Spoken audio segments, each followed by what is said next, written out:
अपन भोलू कम कर। मेरे जीवन में बहुत सारा हिट गाना दिया है, जो मेरा छोटा भाई भी है और छोटा भाई बेटा भी होता है। एगो भोजपुरी में कहावत कहा जाला कि देखन में छोट लगे घाव करे गंभीर। यही भाव इस बच्चे पे लागू होता है। देखने में तो नहीं महसूस होगा, बट काम में बहुत सीनियरिटी है, मैच्योरिटी है।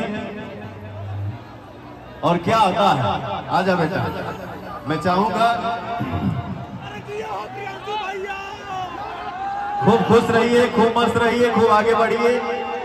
ये एक भाव है।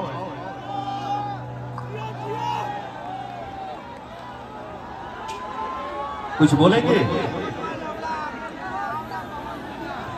आप सभी लोगों को आपके छोटे भाई प्रियांशु का प्यार भरा नमस्कार। और मेरे लिए बहुत सौभाग्य की बात है कि आज आप लोगों के बीच खड़ा होने का मौका मिला है मुझे। तो दिल से थैंक यू रमेश भैया को, सुधीर भैया को। और ये मेरे लिए बड़ी बात है कि एक गांव का रहने वाला लड़का जिसकी हजारों औकात नहीं थी, जिसके पास मोटरसाइकिल खरीदने की औकात नहीं थी, उसे आपने फॉर्च्यूनर पे बैठा दिया। ये सब इनका प्यार है, ये हमारे भगवान है, इनका आशीर्वाद है। पवन सिंह के अंदर कोई ताकत नहीं है और ये आपका मेहनत है। लोग बोलते हैं कि हमारे टेक्नीशियन, हमारे संगीतकार, हमारे राइटर के पास ये है, हमारे पास वो है। तो आप लोगों को आज तक कभी मंच पर नहीं बोला, लेकिन आज पहली बार मैं बोल रहा हूँ कि जब ये मुद्दा उठा था तो मैं तो लोग जानते हैं कि मैं भैया बोलता हूँ, लेकिन हमारे गार्जियन भी है, मैं चाचा भी बोलता हूँ, भैया भी बोलता हूँ। तो इन्होंने एक बात बोला कि बेटा, लोग बोलते हैं कि एक मिनट, लोग बोलते हैं कि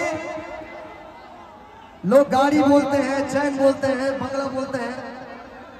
बेटा जाओ तुम कैश गाड़ी खरीद के लाओ।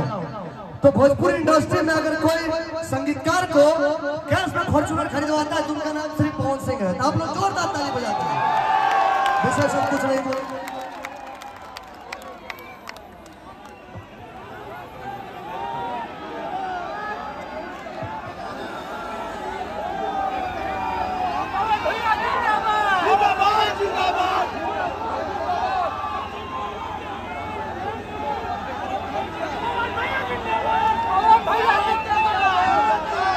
आप सभी को दिल से धन्यवाद, सभी को दिल से प्रणाम, जो आप लोगों ने मुझे इस माहौल में बुलाने के लायक समझा। दिल से धन्यवाद, दिल से थैंक यू सो मच।